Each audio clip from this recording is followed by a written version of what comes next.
मेरे पराक्रमी शूर अनुज,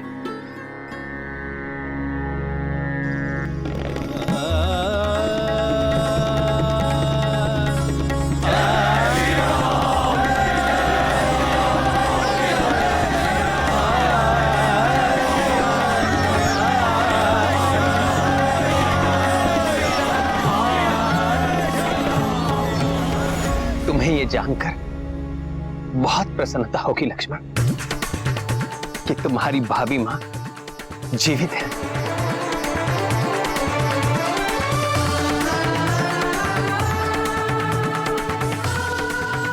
हाँ लक्ष्मण भैया, जो मैंने देखा था वो सब माया थी।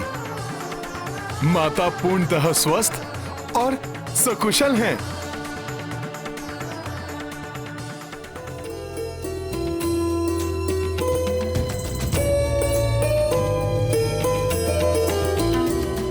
हनुमान, तुमने लक्ष्मण और समस्त सेना के उपचार के लिए जो कठिन कार्य किया है, उसके लिए पुरस्कार स्वरूप मैं तुम्हें पुनः हृदय ही लगा सकता हूं। राम राम राम श्री राम राम राम राम श्री राम राम राम राम श्री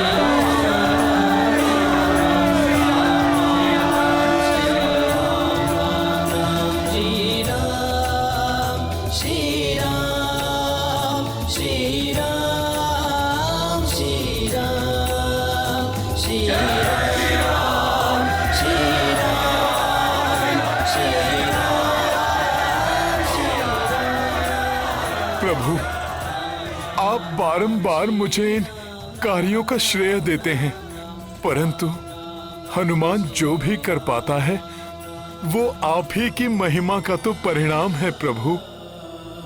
प्रभु, आपकी शक्ति ही हनुमान की शक्ति है प्रभु।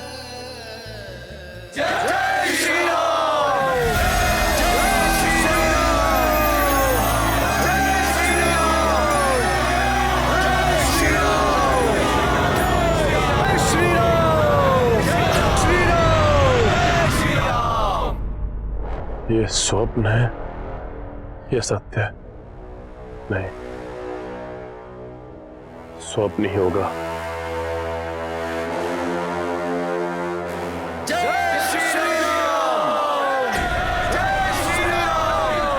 जिस सेना की मृत्यु हो चुकी हो वो कैसे किसी की जय जयकार कर सकती है?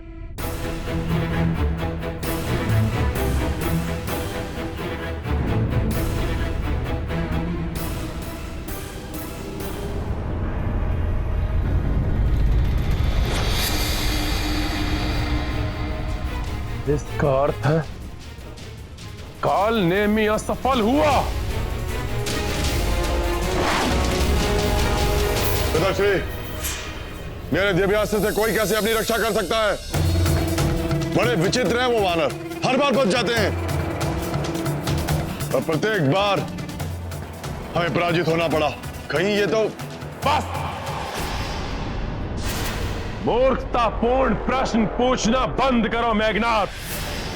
प्रतीत होता है कि तुम्हारे हृदय में भी भय व्याप्त है कि वो वनवासी नारायण तो नहीं, कोई नारायण नहीं है वो। हमारे घर के भेद ही हमारी पराजय का कारण बनते हैं। वो द्रोही विभीषण जिसने हमारे योद्धाओं के वध का रहस्य बताया, और अब वो द्रोही राजवैद्य सुषेण जो शत्रुओं का उपचार कर रहा है। परंतु पिताश्री, ये सारे वानर हमारे राक्षस योद्धाओं को कंकर पत्थर के भांति अपने मार्ग से हटाए जा रहे हैं और हम उनका कुछ नहीं कर पा रहे।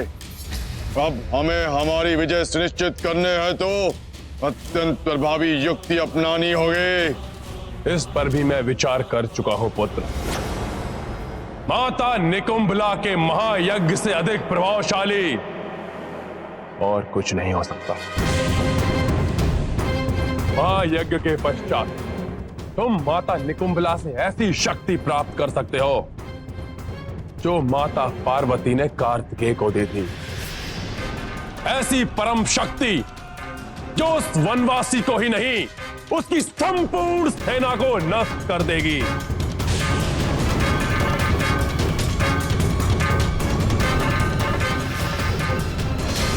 उचित है पिताश्री।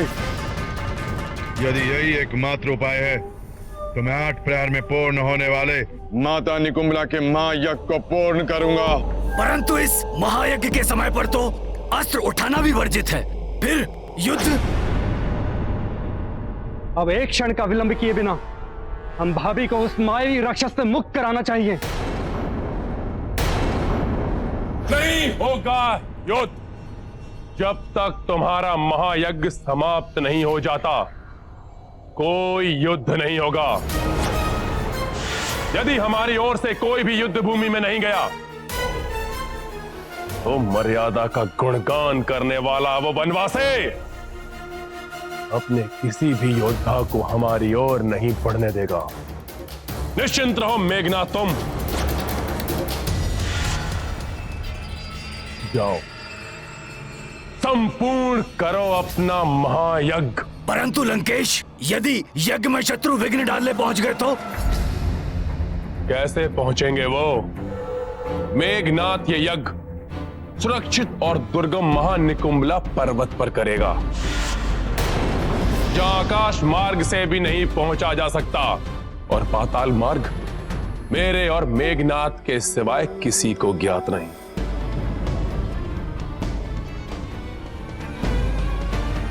मैं इस महायज्ञ की अतिरिक्त सुरक्षा के लिए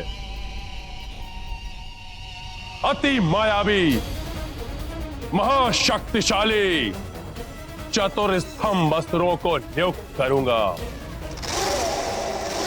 परंतु पिताश्री, उन पर तो संपूर्ण लंका टिकी हुई है और इन्होंने तो त्रिकुट पर्वत के तल को थामकर लंका को सुरक्षा प्रदान की है।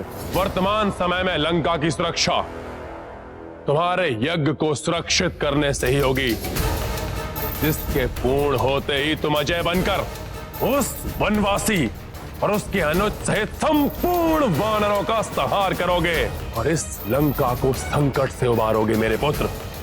आप निश्चिंत रहिए पिताश्री, मैं अभी जाकर यज्ञ विधि प्रारंभ करता हूं।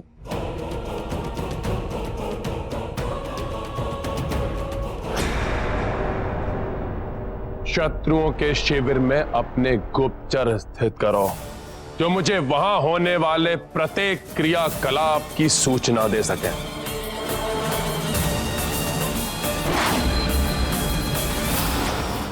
मेरी आशंका के अनुरूप रावण ने कालनेमी को भेजा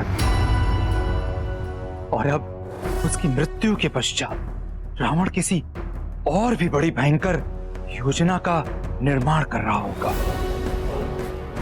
महाराज विभीषण जी, इस समय रावण की योजना से अधिक मुझे रक्षवैद सुषेण जी की चिंता सता रही है, जिनके कारण रावण का प्रयास असफल हुआ। भैया लक्ष्मण और वानर योद्धा पुनः स्वस्थ हुए। यदि ये लंका लौटे तो रावण इनके प्राणों का हनन कर सकता है। तब तो युद्ध के अंत तक उनका हमारी सुरक्षा में ही रहना उचित होगा।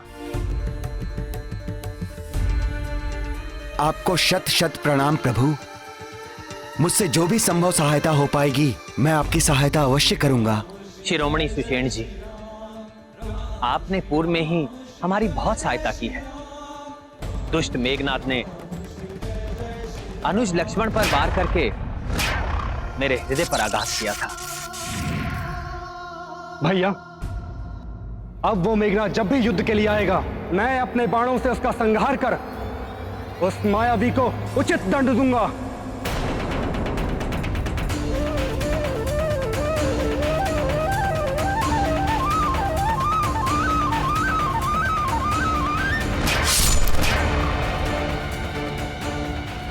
माया के कुचक्र को रचने में मेघनाथ की सहायता करने वाले दुष्ट विद्युत जिह्वा ने माता सीता के मायावी रूप को उत्पन्न कर मुझे भ्रमित करने का दुस्साहस कर मुझसे व्यक्तिगत शत्रुता मोल ली है, जिसके दंड स्वरूप मैं उसका वध करूंगा, मैं उसका वध करूंगा, मैं उसका वध करूंगा।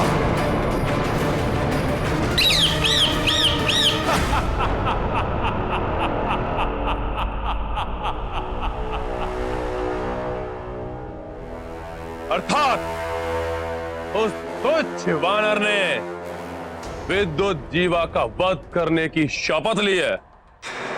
उस तुच्छ वानर के क्रोध का लाभ अवश्य उठाएगा ये रावण। अब विद्युत जीवा की माया ही उस तुच्छ वानर को भ्रमित करेगी।